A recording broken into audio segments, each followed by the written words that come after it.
Hey there, fellow comic book fans! Today, I'm going to share some amazing manhwa recommendations that you must read if you haven't already. These are some of my personal favorites that I think everyone should give a shot. So, without any further ado, let's get started.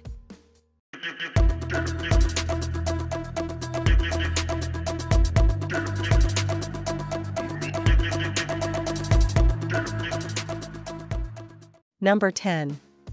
Return to player. When gods play, humanity suffers. Thus when a group of otherworld celestials picks Earth as their next chessboard while leaving no regard for humanity. In the end, only Sihan Kim remained. The rest of humankind? Dead, but fate enjoys messing up plans, even of the gods. Sihan is sent back at the beginning of the apocalypse. This time, he won't be taking things lying down. He plans to change the future whilst outplaying the gods themselves. Though the art is rough on the edges, this dungeon manhwa packs the punch. The plot is gritty and straightforward, striking all the checklist for a good dungeon manhwa: good pacing, engaging characters, and cliffhangers. Number 9. Real life player. In a world overrun by monsters, No Yunha has two goals. 1. To avenge his family. 2. To eradicate the otherworld beasts once and for all. Despite the odds stacked against him, he ventures deep into the treacherous Abyss dungeon, only to meet a grisly end, but as fate would have it, he returns in time before the monsters appeared. Armed with knowledge from the future, he sets out to prevent the tragedy that claimed the lives of his loved ones. And while at it, rewrite the destiny of the world. The art style and color palettes are vivid. It's a mixture of hunter, regression, and dungeon. Its good pacing and interesting concept make this manhwa a thrilling read. Number 8. The Frozen player returns. To end the Frost Queen threatening the Earth, Seo Juno and his companions sacrificed themselves to defeat the Frost Queen. They succeeded, but it came with a price. They were frozen both in body and spirit. 25 years pass, and Seo Juno wakes up from his cold slumber. Unfortunately, he's the only one who managed to free himself. Worse, he discovers 9 more dungeon floors appeared in his absence. His next steps: free his colleagues from the frozen curse and finish the conquest they had started. Though characters are cliched, the premise of the plot is unique. It also has a good tier art style. Number 7. The dungeon cleaning life of a once genius hunter. Despite being the world's first SSS-ranked hunter, Juhu Kim is a douchebag with an evil heart.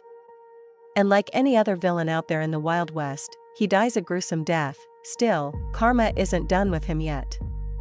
He regresses 10 years into the past, but with his overpowered skills locked behind a "please clean your conscience first" paywall, left with no choice, he must finish a bunch of dungeon cleaning quests, like mopping mossy dungeon floors and cleaning goblin poop, so he can get his skills again.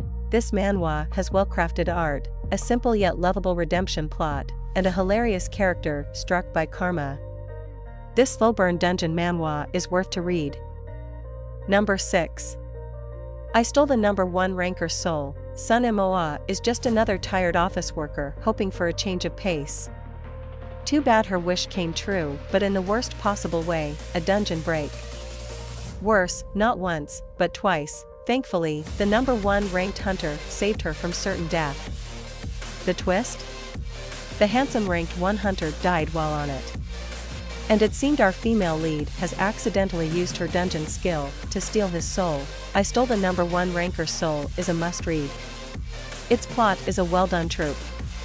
The art style also looks decent, spiced further with hilarious interactions between the characters. Number 5. The return of the disaster class hero. Calamities, otherworld creatures hellbent on raising the Earth. Faced with peril, humanity pleaded for the help of the 12 zodiac gods. Thus, the gods granted parts of their power to 12 worthy humans, yet, atop the zodiac warriors stands a man called Jian Li. Though he's not chosen, he breaks through the limits of humanity through sheer grit. But great power attracts envy. In the end, he ends up betrayed and left for dead in the last dungeon. Unfortunately, he's the strongest human for a reason. Surviving in the dungeon for 20 years isn't a big deal as long as he can get revenge. Its high-tier art is almost as good as solo leveling. Meanwhile, it has a classic revenge plot laced with an exciting dungeon and monster conquest. Number 4. Seoul Station's Necromancer. Thrown into the brutal world of Alphen, Kong Woo-jin was forced to fight tooth and nail with his life on the line. Slowly, he climbed the ladder and became a ruler of the dead, a necromancer, but after twists and turns, his lucky day finally came. He has returned to Earth. Unfortunately, the weight of existence is just too much for Earth, so he ends up getting nerfed. But who cares? If he became the ruler of a harsh otherworld from scratch, he can do it on Earth too. Number 3. Knockin' on the dungeon door. It's supposed to be just another ordinary day for Hyunbok Kim. But who could have thought opening his door will bring him into a dark and moist dungeon filled with goblins? You read it right. The plot threw a timid hero into a dungeon. But how do cowards act inside a dungeon? Of course, he hides wishing for others to conquer it for him.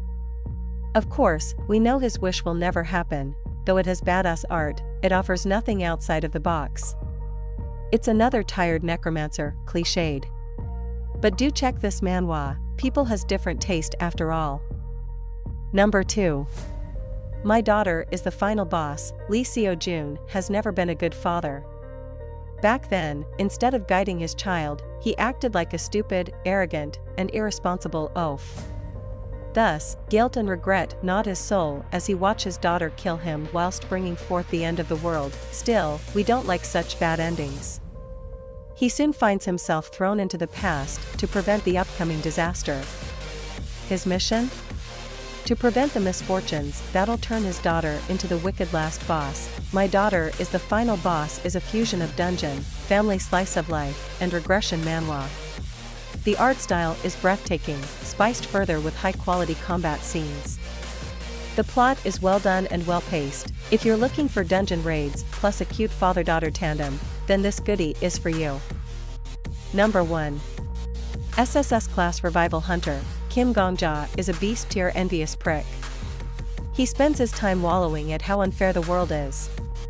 After all, unlike those hunters gifted with glorious powers, he's but a normie. Perhaps irritated by his consistent nagging, the heavens finally gave him the power he desires. The ability to copy skills. Too bad it comes with a steep price, death. SSS Class Revival Hunter is a must-read dungeon manhwa. The art panels are at the master tier. It's intricate yet brings out the best of each scene. Don't forget its gripping plot and well-crafted character arcs. I'll be honest. This is near the top of my dungeon manhwa list. And there you have it, those were my top manhwa recommendations that I think everyone should read. I hope you enjoyed this video, and if you did, don't forget to hit that like button and subscribe to my channel for more recommendations.